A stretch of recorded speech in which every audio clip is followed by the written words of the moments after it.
Dieu créa le ciel et la terre. Et la lumière non seulement matérielle, mais aussi intellectuelle, c'est-à-dire les anges. Et à la division de la lumière des ténèbres, arriva la séparation des bons et des mauvais esprits.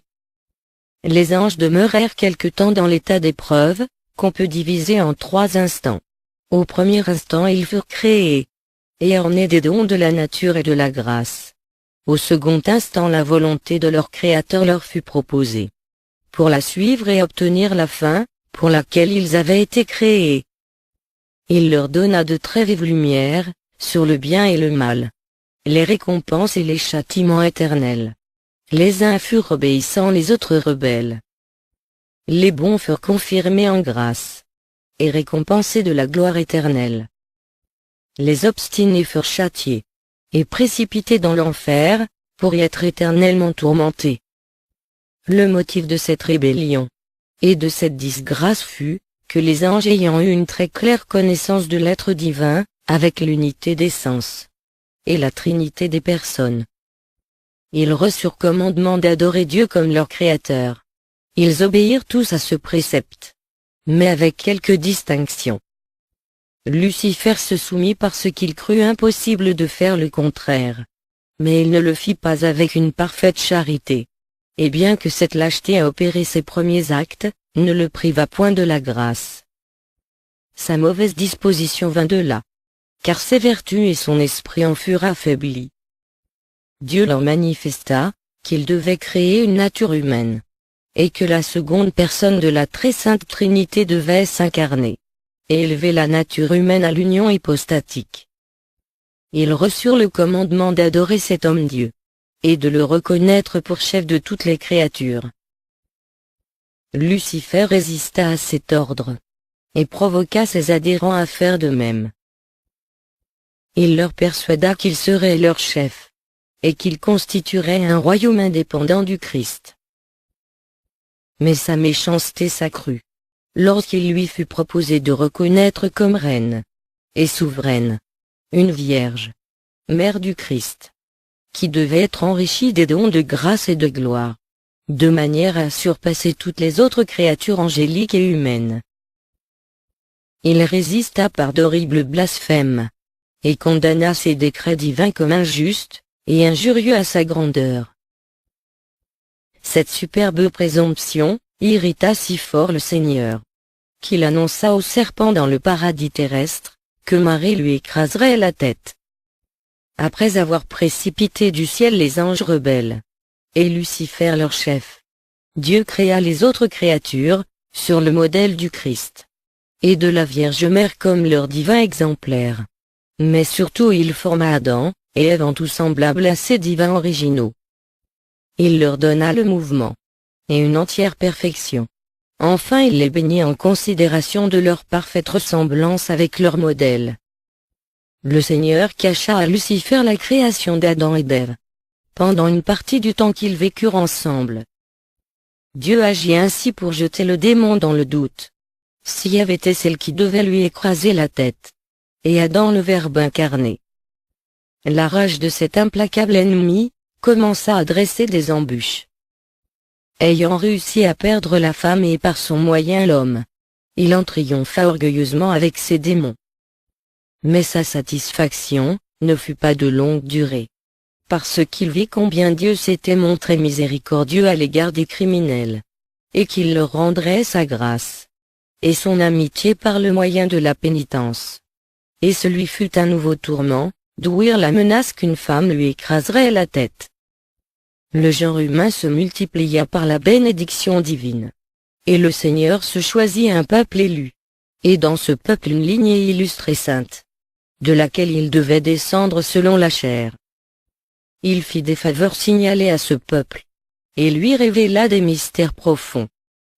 Il suscita de saints patriarches et prophètes, qui devait lui montrer en figure le Verbe incarné, et lui annoncer de loin sa venue si désirée.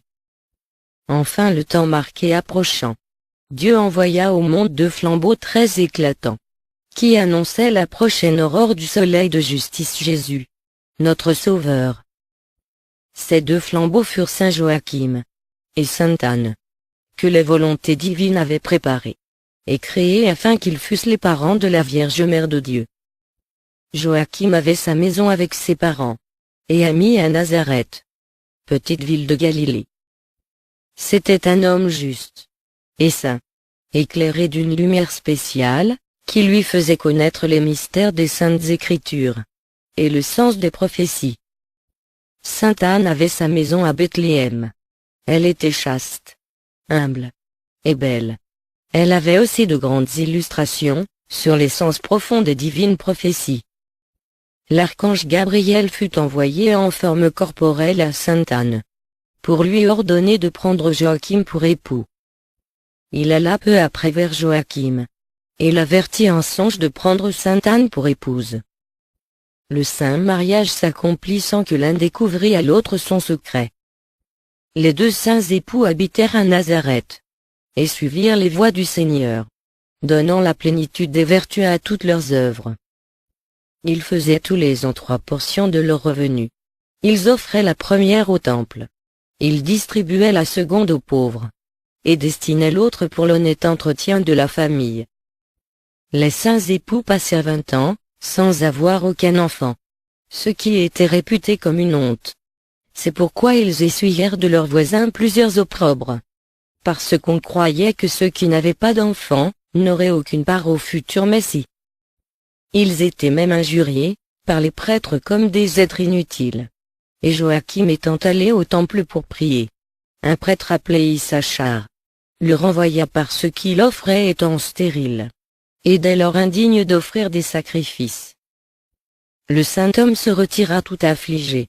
Il s'en alla à une maison de campagne, priant le Seigneur avec larmes de lui donner un enfant, et il fit vœu de le lui consacrer dans son temple. L'ange du Seigneur apparut à Sainte Anne, et lui déclara qu'il serait agréable à la divine majesté, qu'elle demandât une postérité. La sainte fit ce qui lui était dit, et promit à Dieu de lui consacrer le fruit, qu'il daignerait lui accorder. Les demandes de saint Joachim et de sainte Anne, arrivèrent en présence du trône de la divine majesté. L'archange Gabriel fut envoyé à saint Joachim, le Très-Haut. Lui dit-il, à exaucer tes prières, et Anne ton épouse concevra, et enfantera une fille, qui sera bénie entre toutes les femmes, et que les nations reconnaîtront pour bienheureuse. Le Seigneur veut que dès son enfance, elle lui soit consacrée dans le temple. En même temps sainte Anne était élevée dans une contemplation très sublime, et tout absorbée dans le mystère de l'incarnation. Elle prie avec ferveur le Seigneur de la rendre digne de voir, et de servir, cette femme si heureuse, et si favorisée qui devait être la mère du Messie attendu. Ce fut alors que le saint archange Gabriel se présenta à elle, lui annonçant que Dieu la choisissait, pour être la mère de la très sainte mère de son divin Fils. Toute remplie d'une surprise, et d'une joie inexprimable, elle alla au temple remercier le Seigneur, et lui rendre de dignes actions de grâce. Elle rencontra saint Joachim, et lui manifesta les promesses de l'archange. Sur quoi ils allèrent tous deux au temple renouveler leurs vœux, et rendre de vives actions de grâce à l'auteur de ces merveilles. Ils s'en retournèrent à la maison, s'entretenant entre eux des faveurs signalées, qu'ils avaient reçues du Très-Haut, et ils se communiquèrent à cette occasion la première visite de l'ange ainsi que l'ordre, qu'ils avaient reçu de se marier ensemble, et dont ils n'avaient jamais parlé. La prudente sainte Anne ne découvrit point à son époux, que l'enfant promise dut être la mère du Messie, car l'archange le lui avait défendu. La plénitude des temps étant arrivée, les 3 personnes divines, suivant notre faible manière de concevoir, dirent entre elles, « Il est temps que nous commencions l'ouvrage de notre bon plaisir, et que nous créions cette pure créature, qui nous est chère sur toutes les autres. Il faut qu'elle soit exempte de la loi ordinaire de la génération de tous les mortels, afin que la semence du serpent infernal n'ait aucune part en elle. Il est juste que la divinité choisisse pour s'en revêtir une matière très pure, et qui n'ait jamais été souillée par le péché. Notre équité et notre providence demandent ce qui est le plus décent, le plus parfait, et le plus saint. et cela s'exécutera parce qu'il n'est rien qui puisse résister à notre volonté. Le Verbe qui doit se faire homme, et servir de maître aux hommes, leur enseignera avec plus d'efficacité à honorer leurs parents, en donnant le premier l'exemple d'honorer celle qu'il aime choisie pour sa mère. Entre les honneurs qu'il lui rendra, le premier sera la grâce de ne jamais être assujetti à ses ennemis. Puisqu'il doit être le rédempteur du genre humain, il est convenable qu'il exerce d'abord cet office à l'égard de sa propre mère. Elle doit avoir une rédemption particulière, et pour cela être préservée par avance du péché. Ainsi elle sera toute pure et immaculée. Et le Fils de Dieu se réjouira en voyant entre sa mère terrestre et son Père céleste la ressemblance la plus parfaite qui soit possible entre Dieu et la créature. Tel fut le décret que les personnes divines manifestèrent aux anges bienheureux. Avec une profonde humilité prosternée devant le trône divin, ils louèrent Dieu et lui rendirent de très vives actions de grâce d'avoir enfin exaucé la prière qu'il faisait depuis la grande bataille avec Lucifer, pour l'accomplissement du mystère de l'incarnation, qui leur avait été révélé. Chacun d'eux désirait avec une sainte émulation d'être employé pour former la cour du Fils de Dieu, et de sa très pure et sainte mère. 20 ans s'étaient déjà écoulés depuis le mariage de saint Joachim avec sainte Anne. Joachim avait donc 60 ans, et sainte Anne en avait 44. Suivant la promesse divine, ils engendrèrent cet enfant, qui devait être la mère de Dieu d'une manière vraiment merveilleuse. Tout s'y passa selon l'ordre commun des autres conceptions. Néanmoins la vertu du Très-Haut ôta à celle-ci ce qu'il y avait d'imparfait et de désordonné, ne lui laissant que le pur nécessaire, selon les lois de la nature, afin que le corps le plus excellent qui fût, et qui sera jamais entre les pures créatures, fut formé sans la moindre imperfection. La vertu divine se découvre surtout dans l'opération miraculeuse, qui enleva à sainte Anne sa stérilité naturelle. Mais cette opération fut surtout merveilleuse, en ce que la grâce éloigna entièrement des saints parents toutes sortes de sensualité, et que l'aiguillon du péché originel n'y eut aucun part. Ainsi donc, ce qui servit à cette très pure conception, n'étant accompagné d'aucune imperfection, le péché ne s'y trouva point, et n'y eut aucun pouvoir. La sagesse et le pouvoir du Très-Haut prirent un soin tout particulier de la formation du corps très pur de Marie. Il fut composé selon le poids et la plus parfaite mesure, tant en la quantité qu'en la qualité des humeurs naturelles, afin que par la juste proportion de ce mélange incomparable, il aida sans empêchement les opérations d'une âme aussi sainte que celle qui devait l'animer.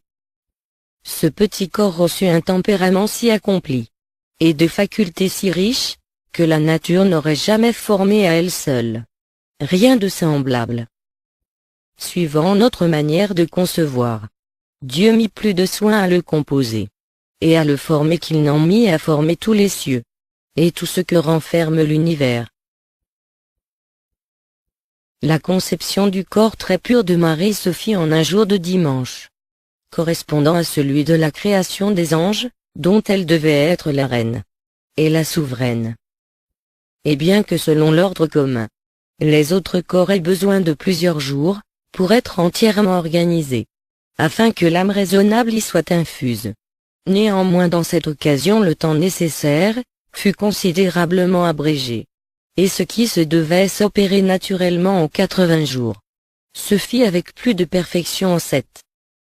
Le samedi suivant, le plus proche de cette conception, le Très-Haut créa l'âme auguste, qui l'unit à son corps.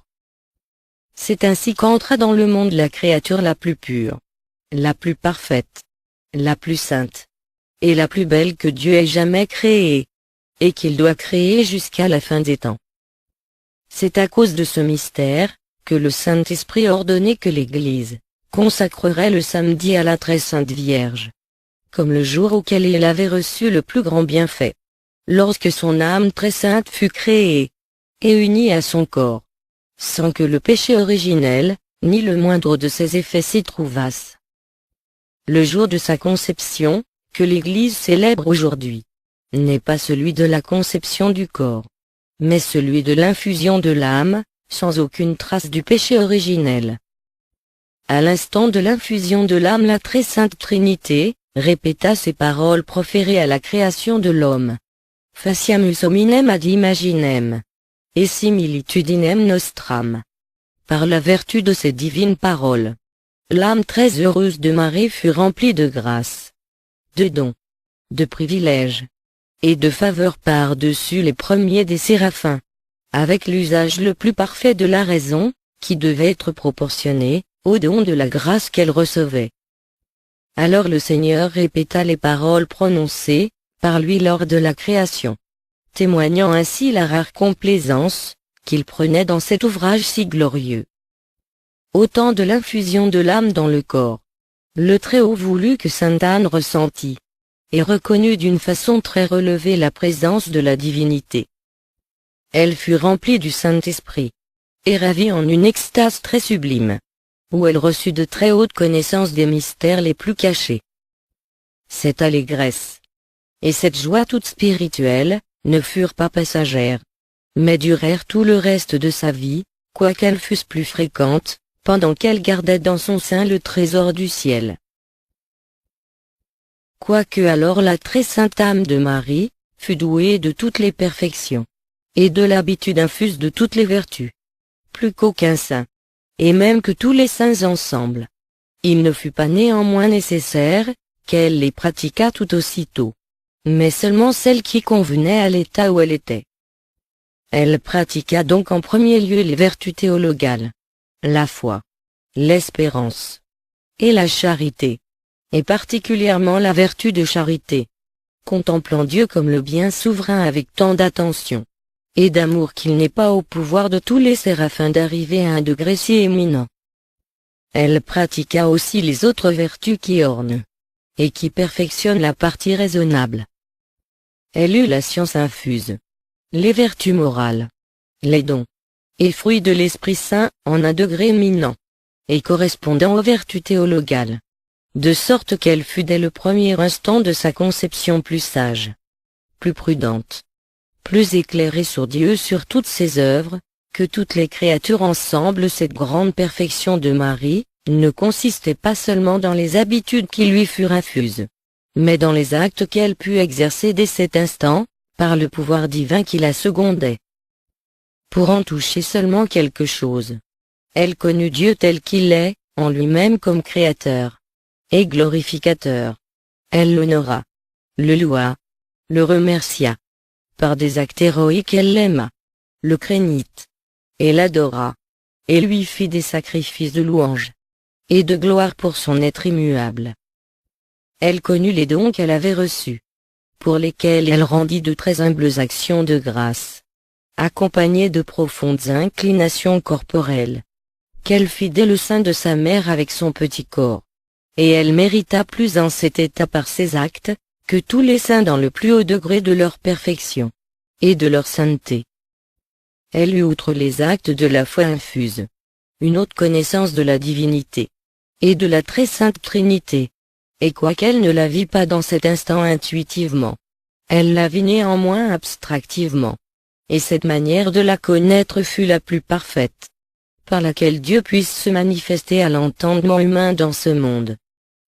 Elle connut en cet instant la création, la chute des anges, celle d'Adam, et les effets de sa faute, le purgatoire, les limbes, l'enfer, et toutes les choses renfermées en ces lieux, tous les hommes, tous les anges, leurs ordres, leur dignité, et leurs opérations, et encore toutes les autres créatures avec leurs instincts, et leurs qualités.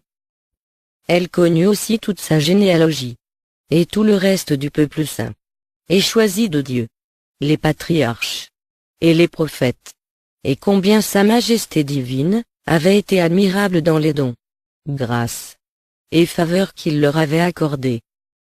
Mais c'est une chose digne d'admiration que ce corps, étant si petit dans le premier instant de sa conception, néanmoins par la puissance divine la connaissance, et la douleur qu'elle avait, de la chute d'Adam lui faisait verser des larmes, et elle commençait dès lors dans le sein maternel à exercer l'office de corédemptrice du genre humain.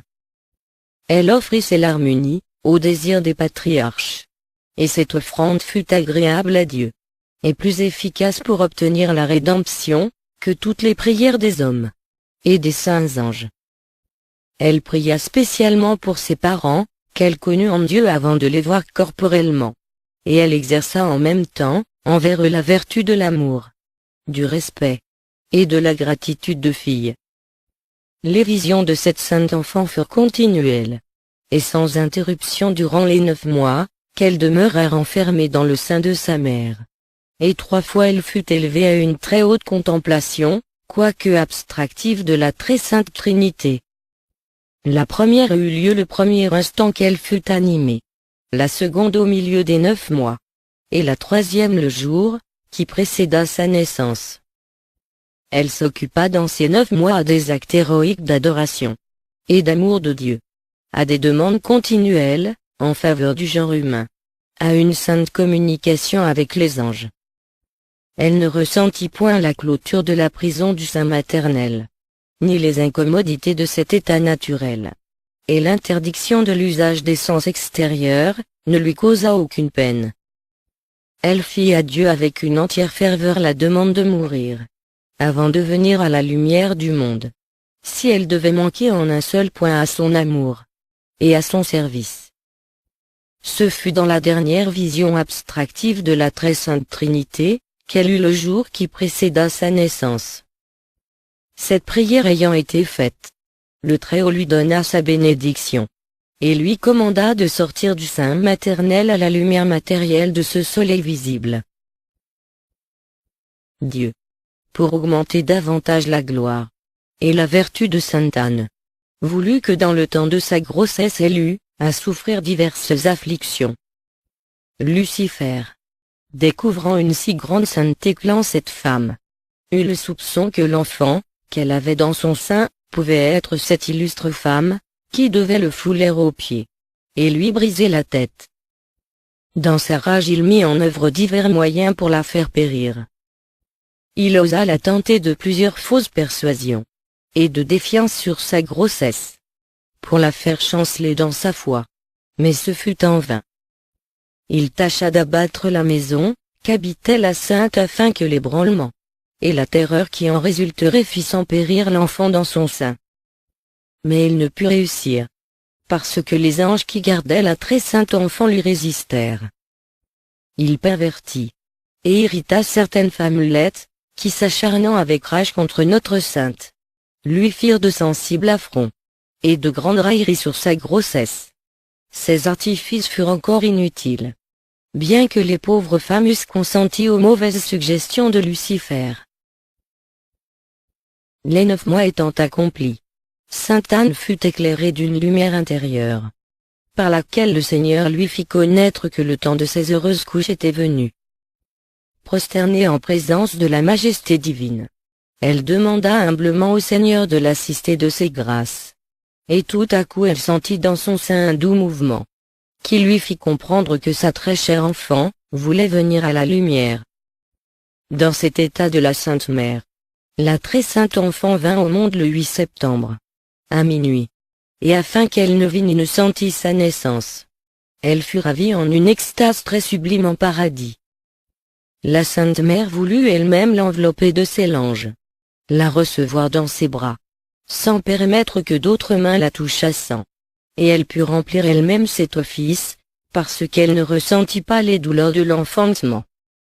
Sainte Anne ayant reçu cette chère enfant dans ses bras, adressa à Dieu cette prière.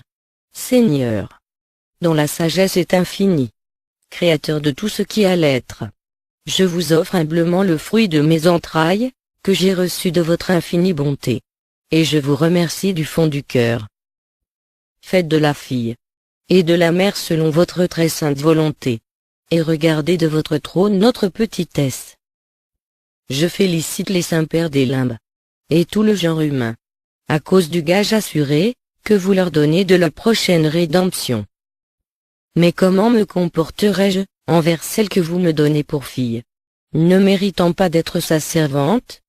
Comment oserais-je toucher la véritable arche du testament? Donnez-moi Seigneur la lumière, qui m'est nécessaire pour connaître votre sainte volonté, pour l'exécuter suivant votre bon plaisir, et dans les services que je dois rendre à ma fille. Le Seigneur lui fit entendre de traiter cette sainte enfant, en ce qui concernait l'extérieur, comme une mère traite sa fille, mais de lui conserver dans son intérieur le respect qu'elle lui devait. Les anges vénérèrent leur reine entre les bras de sa mère. Et ceux qui étaient préposés à sa garde se découvrirent à ses yeux. Ce fut la première fois qu'elle les vit sous une forme corporelle. Ils étaient 1000, désignés par Dieu pour sa défense dès le premier instant de sa conception. Quand ils l'eurent adoré, Dieu envoya le saint archange Gabriel, afin qu'il annonçât cette bonne nouvelle au Saint-Père des limbes. Et dans le même instant il envoya une multitude innombrable d'anges pour prendre et transporter dans le ciel en corps et en âme celle qui devait être la mère du Verbe éternel. La petite Marie entra dans le ciel, par le ministère des anges, et prosternée avec amour devant le trône royal du Très-Haut. Elle fut reçue de Dieu lui-même dans son trône. Elle fut mise à son côté, en possession du titre de sa propre mère et de reine de toutes les créatures. Bien qu'elle ignorât alors la fin de ces profonds mystères, le Seigneur les lui cachant pour sa plus grande gloire. Il fut déterminé dans le conseil divin de donner un nom à cet enfant bien-aimé. Et aussitôt on entendit une voix sortant du trône de Dieu, qui disait: « Notre élue doit s'appeler Marie. Ce nom doit être merveilleux et magnifique. Ceux qui l'invoqueront avec une affection dévote recevront des grâces très abondantes. Il sera terrible contre l'enfer, et écrasera la tête du serpent. » Le Seigneur commanda aux esprits angéliques d'annoncer cet heureux nom à Sainte Arme, afin que ce qui avait été arrêté dans le ciel fût manifesté sur la terre. Les saints anges exécutèrent les ordres de Dieu, ayant chacun un bouclier lumineux où le nom de Marie était gravé. Ils annoncèrent à Sainte Anne que c'était le nom qu'elle devait lui imposer. Marie fut donc remise entre les bras de sa mère, qui ne s'aperçut point de cette absence, parce que pendant assez longtemps, Sainte Anne eut une extase d'une très haute contemplation, et parce qu'un ange occupa la place de la très sainte enfant, ayant un corps aérien semblable au sien. Il est bon de connaître le continuel exercice auquel était occupée la sainte enfant. Au commencement de chaque jour, elle se prosternait intérieurement en la présence du Très-Haut, et le louait pour ses perfections infinies. Elle lui rendait des actions de grâce de l'avoir tiré du néant, et se reconnaissant l'ouvrage de ses mains, elle le bénissait, l'exaltait, l'adorait comme son souverain Seigneur, et créateur de tout ce qui a l'être. Elle élevait son esprit, pour l'abandonner aux mains de Dieu, avec une profonde humilité et une parfaite résignation. Elle priait Dieu de disposer d'elle selon sa sainte volonté, pendant ce jour-là, et pendant tout ce qui lui resterait à vivre, et de lui enseigner ce qui lui serait le plus agréable, pour l'accomplir exactement. Cette sainte habitude qu'elle prit dès sa naissance, elle la conserva pendant tout le cours de sa vie, sans jamais y manquer. Quelques occupations et travaux qu'elle eut, elle la répétait même plusieurs fois le jour dans l'accomplissement de ses innocentes actions. Les 66 jours de la purification étant passés, Sainte Anne alla au temple portant dans ses bras sa très pure enfant. Elle se présenta à la porte du tabernacle, avec l'offrande que la loi exigeait. Le saint prêtre Siméon ressentit une joie extraordinaire, et Sainte Anne entendit alors une voix, qui lui dit d'accomplir le vœu qu'elle avait fait d'offrir sa fille au temple dès l'âge de 3 ans. En entrant dans ce temple, sur les bras de sa mère, cet aimable enfant voyant, de ses yeux tant de magnificence consacrée au culte divin, en éprouva dans son esprit des effets merveilleux, et ne pouvant se prosterner à terre, pour adorer la divinité, elle y suppléa du moins en esprit. Elle pria humblement le Seigneur de la recevoir en ce lieu, autant que sa sainte volonté avait déterminé. En témoignage de l'acceptation que le Seigneur en faisait, une très claire lumière descendit du ciel d'une manière sensible sur la mère et sur l'enfant. Ayant fini sa prière et présenté son offrande, sainte Anne revint à sa maison de Nazareth. La très sainte enfant était traitée dans la maison paternelle, comme les autres enfants de son âge. Elle prenait les mêmes aliments qu'eux, mais en très petite quantité. Son sommeil était court. Quoiqu'elle se laissât coucher quand on le voulait, elle n'était pas importune, et ne pleurait jamais pour les petits chagrins ordinaires aux autres enfants. Mais elle était très douce, et très paisible. Et elle dissimulait cette merveille, en versant souvent des larmes, pour les péchés des hommes, afin d'en obtenir le pardon, et d'hâter la venue du Rédempteur. Son visage était ordinairement joyeux, mais pourtant sérieux, et plein de majesté, et il n'y avait dans ses actions jamais rien de puéril. Elle recevait dans de certaines rencontres les caresses qu'on lui faisait, mais à l'égard de celle qui n'était point de sa mère, elle les modérait par son sérieux. Aussi le Seigneur inspira à saint Joachim et à sainte Anne un grand respect et une grande modestie, en sorte qu'ils étaient fort réservés et fort prudents dans les démonstrations sensibles qu'ils lui donnaient de leur tendresse. Lorsqu'elle était seule, ou qu'on la mettait dans son berceau pour dormir, ce qu'elle ne faisait que fort sobrement, et sans jamais interrompre les actions intérieures du saint amour, elle conférait sur les mystères du Très-Haut avec les anges.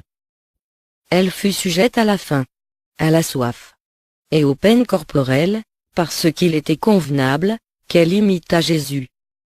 La faim, la soif étaient plus grandes pour elle que pour les autres enfants, et la privation de nourriture lui était plus dangereuse, à cause de la perfection de son tempérament. Mais si on ne lui en donnait pas à temps, ou qu'on y excédât, elle prenait patience jusqu'à ce que l'occasion se présentât de la demander par quelque signe. Elle ne ressentait pas de peine d'être enveloppée dans ses langes, à cause de la connaissance qu'elle avait que le Verbe incarné devait être ignominieusement garrotté. Lorsqu'elle était seule, elle se mettait en forme de croix, parce qu'elle savait que le Rédempteur du monde devait mourir ainsi. Elle rendait très fréquemment des actions de grâce, pour les aliments qui la nourrissaient, pour les influences des planètes, des étoiles, des cieux, reconnaissant tout cela pour un bienfait de la bonté divine. Si elle manquait de quelque chose, elle ne se troublait point, sachant que tout est une pure grâce, et un bienfait du Seigneur. Nous avons dit qu'une de ses principales occupations était de s'entretenir avec les anges lorsqu'elle était seule. Pour mieux faire entendre tout ceci, il faut donner une idée précise sur la manière dont ils se rendent visibles à ses yeux, et dire quels étaient ces esprits angéliques. Ils avaient été pris des 9 cœurs, 100 de chaque cœur, et choisis parmi ceux qui s'étaient le plus distingués par leur amour, pour le Verbe incarné, et sa très sainte mère, dans le combat contre Lucifer. Lorsqu'ils lui apparaissaient, ils avaient la forme de jeunes hommes d'une merveilleuse beauté. Leur corps participait fort peu du terrestre, et il était comme un cristal très pur, et rayonnant de la lumière du ciel. Il joignait à cette beauté une gravité noble, et un air majestueux. Leurs vêtements étaient semblables à un or très pur émaillé, et embellis des plus riches couleurs.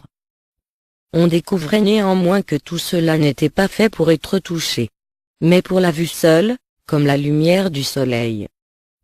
Ils avaient sur la tête une belle couronne des fleurs les plus riches, et les plus variées, qui exhalaient un parfum céleste. Ils portaient en leurs mains des palmes entrelacées, qui signifiaient les vertus que Marie devait pratiquer, et la gloire qu'elle devait obtenir. Ils avaient aussi sur leur poitrine des devises, qui avaient quelque rapport à celles des ordres militaires. Il y avait un chiffre qui voulait dire « Marie Mère de Dieu ». Cette devise était resplendissante. C'était un de leurs plus beaux ornements. Mais la Sainte Vierge ne l'a compris que lorsqu'elle conçut le Verbe incarné. Les effets que ces esprits célestes produisaient dans l'âme de Marie ne se peuvent expliquer dans le langage humain. Outre les 900 anges dont nous avons parlé, 70 séraphins d'entre les plus proches du trône, choisis parmi ceux qui se distinguèrent le plus, par la dévotion à l'union hypostatique des deux natures divines et humaines, assistaient leur jeune reine. Lorsqu'ils se rendaient visibles, elle les voyait sous la même forme qu'Isaïe les vit, ayant 6 ailes, 2 qui voilaient leur face, 2 qui voilaient leurs pieds, et ils volaient avec les 2 autres, signifiant ainsi le mystère caché de l'incarnation, et l'essor ardent de leur amour envers Dieu. Leur manière de communiquer avec la Vierge était la même qu'ils gardent entre eux, les supérieurs illuminant les inférieurs.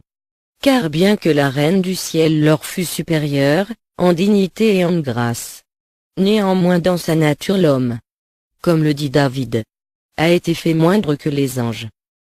Il y avait encore 12 anges, dont a fait mention saint Jean. Ils étaient de ceux qui se distinguèrent le plus par leur amour, pour la rédemption des hommes. Ils furent choisis afin qu'ils coopérassent avec Marie au privilège, qu'elle a d'être mère de miséricorde, et médiatrice du salut du monde. Ces 12 anges lui apparaissaient corporellement comme les premiers, et ils portaient plusieurs couronnes, et plusieurs palmes réservées, pour les dévots de cette divine reine. Leur emploi particulier, était de lui faire connaître d'une manière toute spéciale la charité du Seigneur envers le genre humain. Les 18 anges qui complétaient le nombre de 1000 étaient de ceux qui se distinguèrent le plus par leur affection envers les souffrances du Verbe incarné. Ces anges apparaissent à Marie, avec une admirable beauté. Ils étaient ornés de plusieurs devises de la Passion, et d'autres symboles mystérieux de la rédemption. Ils avaient une croix sur la poitrine, et une autre sur le bras, l'une et l'autre d'une singulière beauté, et d'une splendeur extraordinaire. La Sainte Vierge se servait souvent de ces anges, qu'elle envoyait en ambassade, à son très aimable Fils pour le bien des âmes. Tous ces 1000 anges assistèrent à la garde de cette grande reine, sans y jamais manquer en rien, comme nous le verrons, en plusieurs occasions, dans la suite de cette vie. Et ils jouissent maintenant dans le ciel d'une joie toute particulière, par sa présence, et par sa compagnie. La Sainte Enfant n'eut jamais l'impossibilité de parler qu'éprouvent les autres enfants. Néanmoins pendant les 18 premiers mois, elle ne voulut point prononcer une parole, cachant par ce moyen la science et la capacité qu'elle possédait, et évitant l'étonnement qu'on aurait eu d'entendre parler un enfant qui ne faisait que de naître. Elle se dispensait seulement de cette loi du silence, lorsque dans la solitude elle priait le Seigneur, ou parlait avec les anges de sa garde. Le temps étant arrivé où la divine Marie devait rompre ce saint silence, le Seigneur lui déclara qu'elle pouvait commencer à parler avec les créatures humaines. Avant d'exécuter cet ordre, elle supplia le Seigneur dans une humble et fervente prière de l'assister dans cette dangereuse et difficile action de parler, afin qu'elle n'y commît jamais aucune faute. Le Seigneur lui ayant promis sa divine assistance, elle délia sa langue pour la première fois, et les premières paroles qu'elle proféra furent pour demander la bénédiction de ses parents. Ceci arriva au 18e mois de sa naissance. Pendant les 18 autres qui restaient, pour achever les 3 ans où elle entra au temple, elle n'ouvrit presque jamais la bouche, que pour répondre à sa mère, qui s'entretenait avec elle de Dieu, de ses mystères, et surtout de l'incarnation du Verbe divin. Il était admirable de voir le soin qu'elle mettait dans un âge si tendre à faire les choses les plus basses et les plus humbles, comme de nettoyer et de balayer la maison. Et alors les saints anges l'aidaient à recueillir ce fruit d'humilité. La maison de Joachim n'était pas fort riche, mais pourtant elle n'était pas des plus pauvres. C'est pourquoi sainte Anne habillait sa fille le mieux possible, dans les limites de l'honnêteté et de la modestie.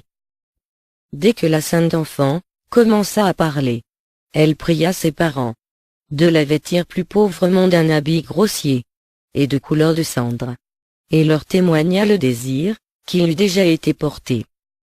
Sainte Anne ne jugea pas à propos de la vêtir d'habits aussi grossiers qu'elle le demandait.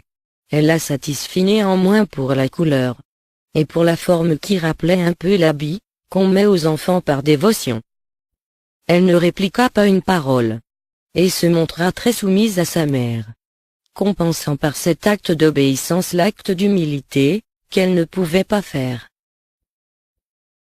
Une de ses occupations était de se retirer dans la solitude pour jouir de Dieu, avec plus de liberté, et pleurer en secret les péchés des hommes. Son affection envers les pécheurs et envers les pauvres était toute particulière. Ayant passé l'âge de 2 ans, elle demandait souvent l'aumône à sa mère, pour ceux qui étaient dans le besoin. Elle retranchait quelque chose de ses repas pour leur donner. Elle ne donnait point l'aumône aux pauvres comme un bienfait, mais comme en le payant une juste dette. Elle signala spécialement son humilité, lorsqu'elle se laissa montrer à lire par autrui, quoiqu'elle fût la mère de la divine sagesse, et qu'elle se laissa enseigner des choses qu'elle savait par science infuse, depuis le premier instant de sa conception. Quand vint le temps de la conduire au temple pour remplir le vœu qu'avaient fait à Dieu ses parents, elle fut la première à les supplier humblement d'accomplir leur promesse sans tarder. Et elle fit à Dieu de ferventes prières, pour qu'il le inspirât de l'exécuter promptement. Le Seigneur exauça les humbles prières de sa bien-aimée, et ses parents, pour obéir aux inspirations du ciel, se séparèrent de cette sainte et très aimable enfant, non sans un vif chagrin. Sainte Anne principalement eut une plus grande douleur que ne l'eut Abraham, lorsqu'il reçut l'ordre de sacrifier son fils Isaac. Les 3 ans accomplis, Joachim et Sainte Anne, accompagnés de quelques-uns de leurs parents, et d'une suite nombreuse d'esprits angéliques, qui chantèrent dans tout le voyage des cantiques de louange au Très-Haut, partirent de Nazareth, et vinrent à Jérusalem, portant dans leurs bras la jeune et bienheureuse enfant.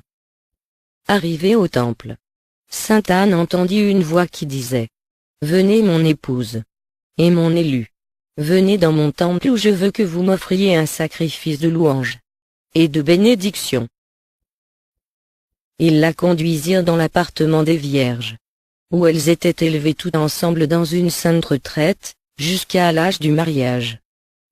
Elles étaient principalement de la tribu royale de Juda, et de la tribu sacerdotale de Lévi.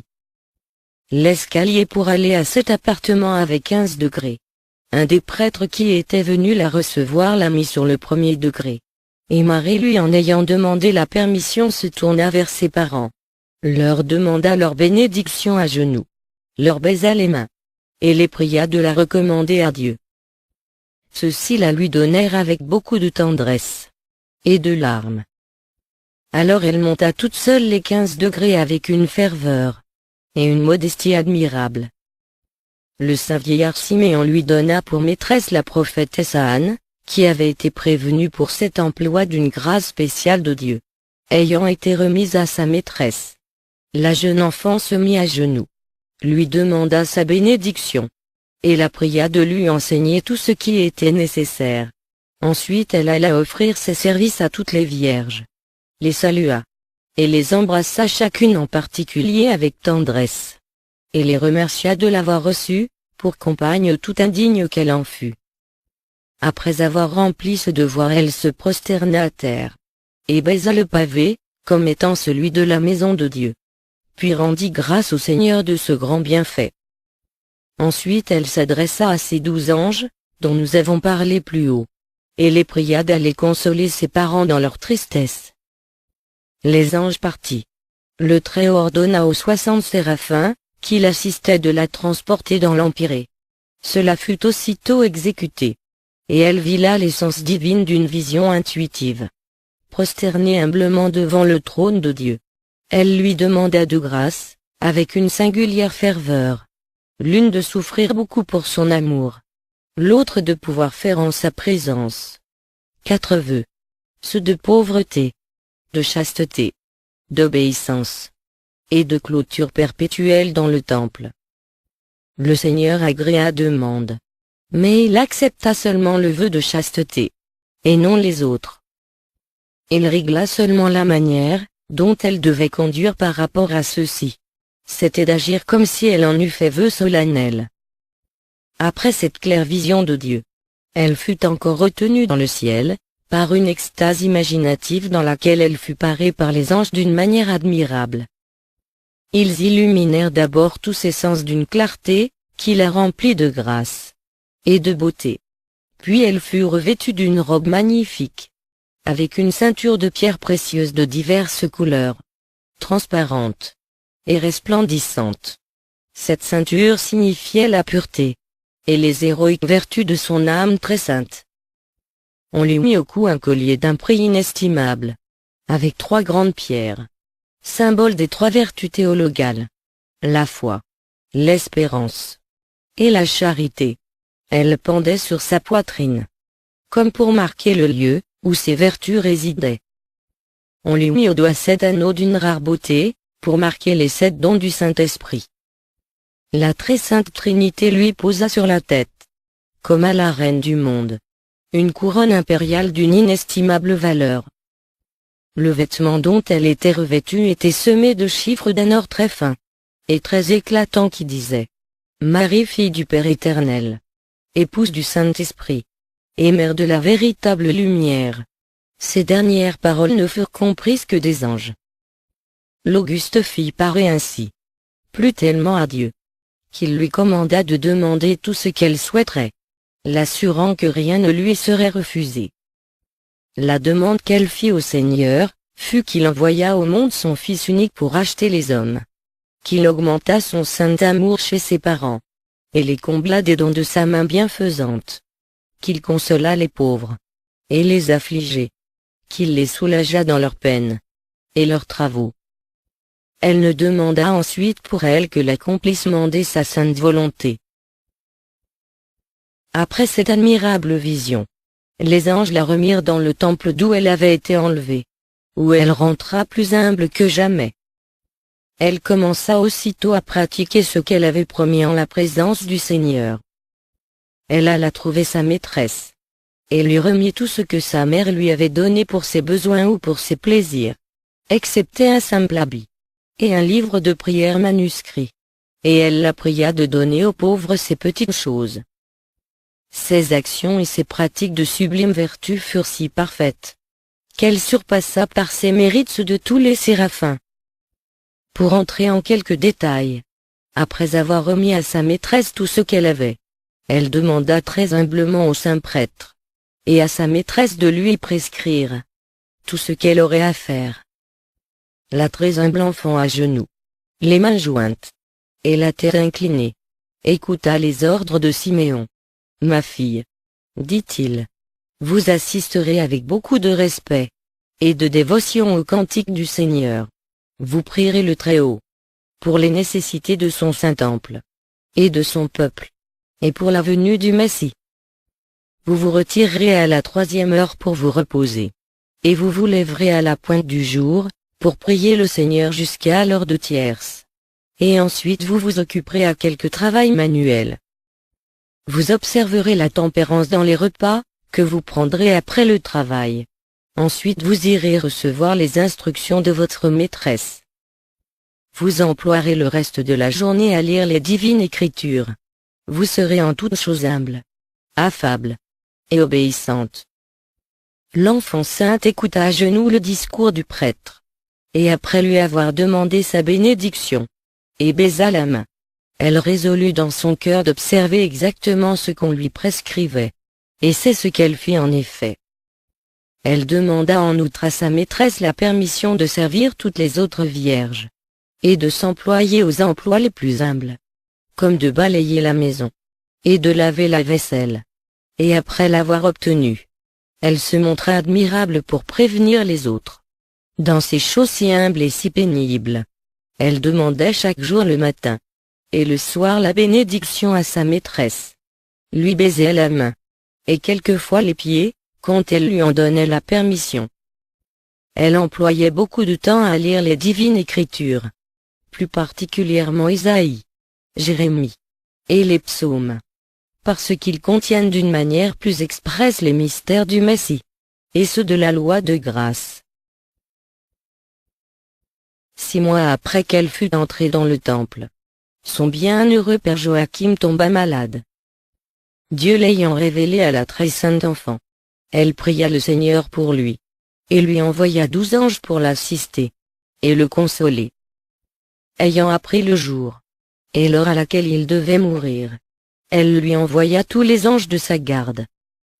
Le saint non seulement les vit, mais les reconnut pour les anges, qui gardaient sa très chère fille et Marie. Les anges s'entretinrent avec lui de plusieurs mystères, et par le commandement de Dieu, lui révélèrent avant sa mort, que Marie avait été choisie, par le Tout-Puissant pour être la mère du Messie, ce qu'il ignorait encore. Il fut chargé de porter cette heureuse nouvelle au Saint-Père des limbes. Lorsque les saints anges tenaient ce discours à Joachim, son épouse Sainte Anne était présente l'assistant au chevet de son lit, et elle entendit tout par la permission divine. Quand ils eurent fini, saint Joachim perdit la parole, et commença à agoniser, partagé entre la joie d'une nouvelle si agréable, et la douleur de la mort. Il mourut paisiblement à l'âge de 69 ans et demi. À 46 ans il avait épousé Sainte Anne, et 20 ans après leur mariage, ils eurent la très pure Marie, qui avait 3 ans et demi, lors de la mort de son père. Le saint patriarche étant mort, les saints anges s'en retournèrent vers leur reine, et lui apprirent tout ce qui était arrivé. La très sage fille cacha ce qu'elle en savait, lorsque sa mère lui en envoya la nouvelle, par une lettre écrite à sa maîtresse Anne la prophétesse. Ce fut la première affliction que ressentit la jeune Marie dans cet âge si tendre. Peu auparavant le Seigneur lui avait dit dans une de ses visions, « Vous êtes ma bien-aimée, et je vous aime d'un amour infini. C'est pourquoi je ne veux pas vous priver des plus grands trésors, que je réserve à ceux que j'aime, savoir la croix, et les afflictions. » Elle répondit avec plus de fermeté de cœur, que tous les saints et les martyrs, que s'il lui permettait de faire choix de quelque chose, elle ne voulait que souffrir pour son amour jusqu'à la mort. Dieu agréa cette demande, et après la peine extérieure de la mort de son père, il commença à l'exercer par des afflictions intérieures. Il la priva de la communication sensible des saints anges, et des visions continuelles, dont le Seigneur lui faisait part. Ses tourments furent plus grands, que ceux de tous les saints ensemble, parce que son cœur aimait Dieu d'un amour incomparable, et plus que tous les séraphins. Craignant d'avoir perdu ses faveurs, et les témoignages de son amour, par sa négligence ou son ingratitude, elle s'affligeait au-delà de ce qu'il est possible d'exprimer. Elle aurait perdu 1000 fois la vie, si Dieu ne la lui eût conservée par un miracle de sa puissance. Ces afflictions s'accrurent de celles que lui suscita l'enfer. Lucifer, voyant une si grande vertu dans cette jeune enfant, commença à craindre que ce ne fût celle qui devait un jour lui écraser la tête. Il fit part à ses démons de ses soupçons, et leur commanda de l'attaquer par les plus fortes tentations. Il mit tous ses moyens en œuvre, et redoubla toutes ses infernales suggestions. Marie le repoussa avec le bouclier invincible de l'oraison, et les armes si puissantes de la Sainte Écriture, s'apercevant que tous ses artifices, et ses assauts intérieurs, ne pouvaient rien contre son cœur embrasé d'un pur amour. Lucifer usa d'un autre moyen. Ce fut d'irriter contre elle ses compagnes. Il leur suggéra la pensée, qu'elle serait comptée pour rien auprès de Marie, et qu'elle seule serait estimée et aimée de la maîtresse et des prêtres. Ces mauvaises suggestions firent une telle impression dans le cœur de ces jeunes filles, qu'elles commencèrent à la haïr, à la détester, à la mépriser, et à la traiter d'hypocrite. Elles tinrent entre elles une conférence, où elles résolurent de lui enlever les bonnes grâces des supérieurs, et de la faire chasser du temple. Elles lui dirent 1000 imprécations, et lui firent 1000 outrages.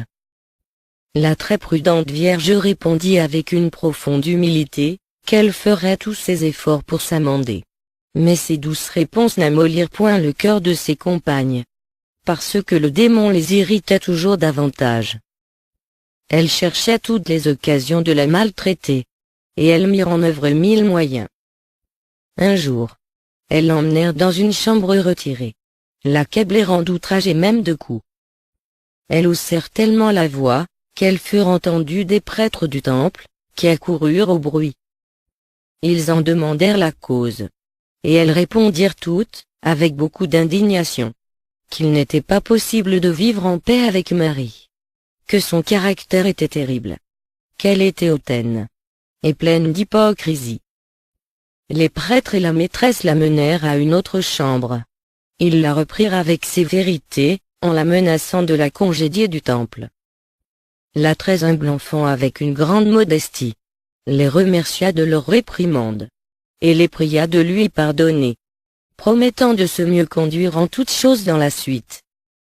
Elle s'en alla incontinent, joindre ses compagnes, se prosterna à leurs pieds, et leur demanda pardon. Elles la reçurent dans leur compagnie, parce qu'elles crurent que cet acte était une punition imposée par les prêtres. Mais le dragon infernal augmenta la fureur de ses filles, et elles continuèrent à la discréditer avec une effronterie plus grande, inventant de nouveaux mensonges pour la perdre. Le Très-Haut ne permit jamais qu'on inventât des choses considérables ni indécentes, mais seulement des choses puériles. Tout cela donna occasion à Marie d'exercer les vertus, et surtout sa très grande humilité, en ne se défendant jamais de ses fausses imputations. Dieu mit enfin un terme aux épreuves de son épouse immaculée.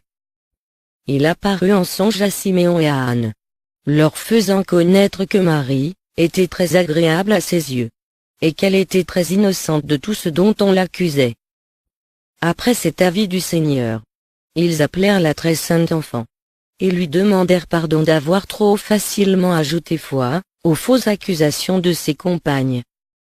Elle leur répondit avec une humilité toujours plus profonde. Les prêtres ainsi désabusés, la persécution cessa, et le Seigneur adoucit le mauvais vouloir des filles, qui la faisaient souffrir.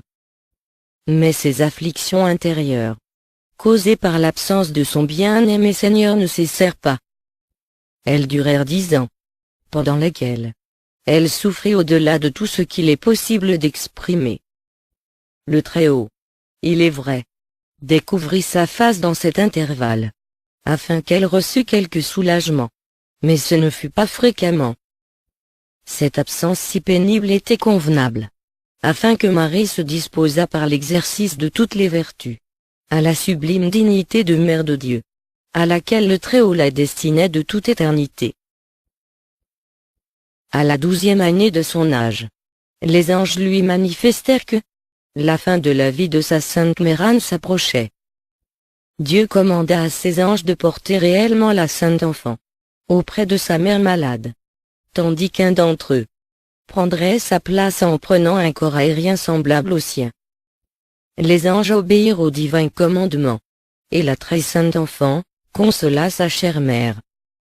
Elle lui demanda sa bénédiction, et la fortifia de ses saintes et ferventes paroles, et l'embrassa pour la dernière fois. Sa prudente mère ne lui découvrit pas le mystère du choix, qui avait été fait d'elle pour être la mère du Messie attendu.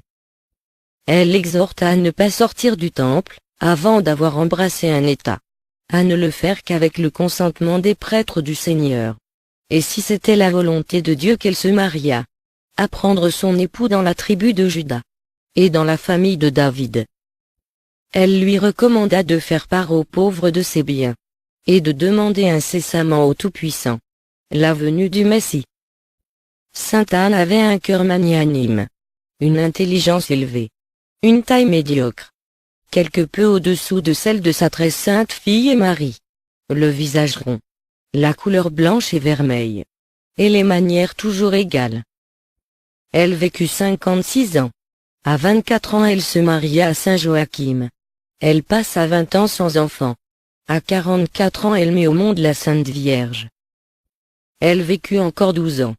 3 en sa compagnie, et 9 pendant qu'elle était dans le temple. Elle avait 48 ans, lorsque Saint Joachim mourut. Quelques auteurs ont écrit qu'elle se maria 3 fois, et qu'en chaque fois, elle fut mère d'une des 3 Maries. Mais le Seigneur ne m'a révélé que son mariage avec Saint Joachim, et ne m'a pas fait connaître qu'elle a eu d'autres filles, que la très sainte Vierge Mère de Dieu. la divine enfant fut rapportée, par les anges dans le temple. Elle leur fit de douces plaintes, et d'amoureuses instances, afin qu'ils lui découvrissent la faute, qui la privait de la présence de son divin époux. Le Seigneur entendit enfin ses plaintes, et se manifesta à son épouse, par une vision abstractive de sa divinité. Il dissipa ses ténèbres, et remplit son âme de célestes consolations, et des joies les plus pures. À l'âge de 13 ans et demi, il lui arriva ce que l'Écriture nous dit être arrivé à Abraham, lorsqu'il lui fut commandé de sacrifier son fils Isaac. Elle avait fait vœu de virginité perpétuelle en présence de Dieu, et des saints anges, et elle n'avait rien de plus à cœur, que de conserver toujours ce beau lys de pureté. Mais le Seigneur lui commanda de prendre l'état du mariage, sans lui découvrir encore qu'elle fut choisie, pour être la mère de Dieu. À cet ordre inattendu elle resta très affligée. Mais elle suspendit son jugement. Et croyant plus fermement qu'Abraham lui-même, elle espéra contre l'espérance. Et se résigna à la divine volonté. Dieu dit en songe à Siméon de chercher un époux, pour la fille de Joachim, et de rassembler tous les prêtres, et les docteurs pour leur exposer que cet enfant était orpheline, et qu'elle n'avait aucune volonté de s'engager dans le mariage, mais que la coutume étant, qu'aucune fille ne sortit du temple sans s'établir, il était convenable de lui trouver un mari. Le saint vieillard obéit aux ordres divins. Il exposa la chose aux prêtres, qui furent d'avis qu'il fallait prier le Seigneur de leur faire connaître celui qu'il avait choisi pour son époux à cet enfant. Ils fixèrent donc un jour, auquel tous les jeunes hommes de la famille de David, qui étaient présents à Jérusalem, devaient se rassembler dans le temple. Ils choisirent celui où Marie achevait la 14e année de son âge. Siméon voulut alors donner connaissance à la sainte enfant de leur résolution, et l'engager à recommander cette affaire au Seigneur. À cette nouvelle il ressentit une si vive affliction, qu'elle serait morte si Dieu ne l'eût fortifiée de sa divine vertu. Il lui donna cet avis 9 jours avant celui qui avait été fixé en ce temps-là, tandis que la Sainte Vierge redoublait ses prières, afin que la divine volonté s'accomplît sur elle. Le Seigneur lui apparut, et lui dit, « Mon épouse, et ma colombe, apaisez votre cœur affligé. Je suis attentif à vos désirs, et à vos prières. Le prêtre sera conduit par ma lumière. Je vous donnerai un époux, qui ne s'opposera pas à vos désirs, et je vous viendrai en aide avec ma grâce. Je chercherai un homme parfait, et selon mon cœur, et je le choisirai parmi mes serviteurs. Mon pouvoir est infini, et il sera toujours avec vous pour votre protection. » Ces paroles du Seigneur apaisèrent le cœur de la pure Vierge, et elle pria de nouveau le Très-Haut de lui conserver la pureté. Elle s'adressa aussi à ses anges, qui la consolèrent par les raisons tirées de la puissance de Dieu, et de son amour infini envers elle. Le jour fixé arriva. Tous les jeunes hommes de la famille de David s'assemblèrent, et Joseph originaire de Nazareth se trouva avec eux. Il était âgé de 33 ans, était bien fait de corps, d'un visage agréable, et d'une modestie, et d'une grâce incomparable. Dès sa 12e année il avait fait vœu de chasteté. Il était par au 3e degré de la Sainte Vierge. Les prêtres se mirent en prière, afin de régler avec l'assistance divine ce qu'il fallait faire. Le Seigneur inspira à Simon de faire prendre une baguette sèche à chaque prétendant, et il leur dit que chacun demanda à Dieu de manifester sa divine volonté. Lorsqu'ils étaient tous en prière, on vit fleurir la baguette que tenait Saint Joseph, et voler au-dessus de sa tête une blanche colombe entourée d'une splendeur admirable. En outre Saint Joseph entendit une voix, qui lui dit intérieurement, « Joseph mon serviteur, Marie doit être votre épouse. Recevez-la avec soin et respect, car elle est agréable à mes yeux, juste, très pure de corps et d'esprit, et vous ferez ce qu'elle vous dira. » Sur la déclaration du ciel les prêtres donnèrent la très sainte Vierge pour épouse à Saint Joseph, comme choisi de Dieu. Marie baisa la main à Siméon et à Anne sa maîtresse, et sortit du temple avec son époux et quelques serviteurs du Saint-Lieu, et ils allèrent ensemble à Nazareth. Arrivés là, les saints époux visitèrent leurs parents et leurs amis ainsi qu'on la pratique dans ces sortes d'occasions, et ils se retirèrent enfin à leur maison. Alors la très pure Vierge pria les anges de l'assister dans ce premier entretien qu'elle devait avoir seule à seule avec un homme. Ils furent tous présents en forme visible. Ils donnèrent une grande force à ces paroles, et enflammèrent de charité le cœur de saint Joseph. Elle fit alors connaître à son époux le vœu de perpétuelle chasteté qu'elle avait fait, le suppliant de l'aider à l'accomplir. Saint Joseph lui découvrit qu'il avait fait le même vœu à l'âge de 12 ans. Le cœur des deux chastes époux fut rempli de consolation, en voyant l'œuvre du Seigneur dans la conformité de leurs sentiments. Ils renouvelèrent leurs vœux, promirent d'y être fidèles, et de s'entraider pour la perfection. Après ces promesses, ils partagèrent l'héritage que saint Joachim et sainte Anne leur avaient laissé. Ils en offrirent une part au temple. L'autre fut réservée pour les pauvres. Ils gardèrent la troisième pour leur entretien. Saint Joseph avait appris dans sa jeunesse le métier de charpentier, comme un emploi honnête, dans le dessein de gagner sa vie. Il demanda à la Sainte Vierge son épouse s'il lui serait agréable qu'il exerçât ce métier. La Sainte Vierge y consentit, en l'avertissant que le Seigneur voulait qu'ils fussent pauvres, et qu'ils secourussent les pauvres. Elle lui demanda la permission de distribuer des aumônes, ce que le saint époux lui accorda volontiers. Dieu, pour augmenter dans saint Joseph le respect et la vénération qu'il devait à son épouse, voulut qu'elle répandît dans son époux par sa vue et sa présence une crainte respectueuse, qui ne peut s'exprimer en paroles. Ces effets résultaient d'une rayonnante splendeur de la divine lumière, unie à une majesté ineffable, dont saint Joseph était pénétré. Le saint mariage fut célébré le 8 septembre, Marie ayant 14 ans accomplis, et saint Joseph 33.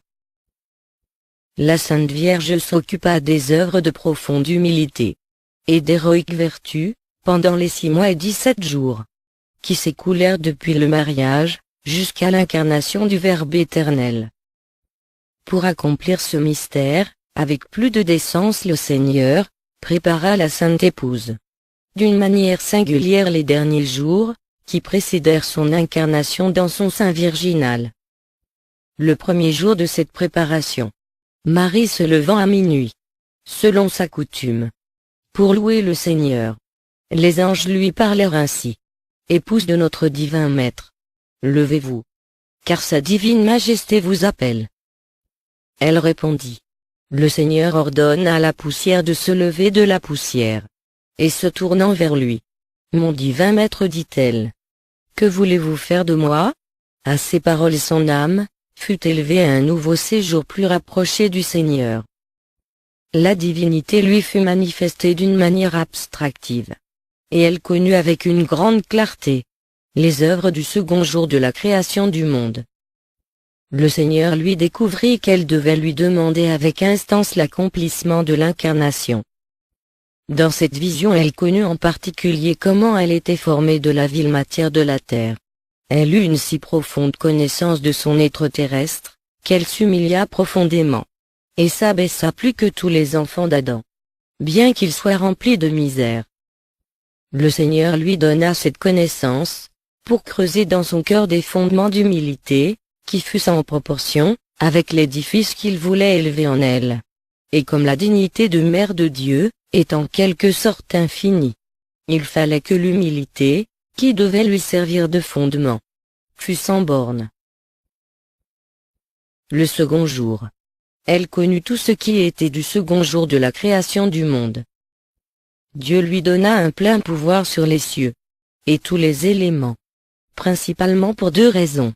La première, parce que la Vierge étant exempte du péché originel, devait dès lors être exempte de toutes les misères des enfants d'Adam, contre lesquels Dieu avait donné aux créatures, en punition du péché, le pouvoir de venger l'outrage fait au Créateur. La seconde, parce qu'il était convenable, que toutes les créatures, obéissent à celle à qui le Créateur même devait obéir. Mais elle n'usa jamais de l'empire, qu'elle avait sur les vents, la mer, le froid, le chaud, les saisons, si ce n'est lorsque la gloire de Dieu le demandait. Le troisième jour, elle reçut la science infuse de tout ce qui fut fait au troisième jour de la création. Elle connut avec une grande clarté les propriétés des eaux, les herbes, les fruits, les plantes, les métaux, les pierres, les minéraux, et la connaissance qu'elle en eut surpassa celle d'Adam, de Salomon, et des autres hommes. Elle reçut un si grand pouvoir, qu'aucune créature ne pouvait lui nuire, si elle ne le permettait. Mais elle n'usa jamais de sa science, ni de son pouvoir pour se préserver des souffrances. Quelquefois seulement elle s'en servit pour les pauvres. Dieu lui donna aussi la connaissance de l'amour infini de Dieu pour les hommes. Et cette vue fit naître en elle un si grand désir de nous sauver, et de réparer nos malheurs, pour plaire à Dieu, qu'elle serait morte 1000 fois, si le Seigneur ne lui eût conservé la vie par sa puissance.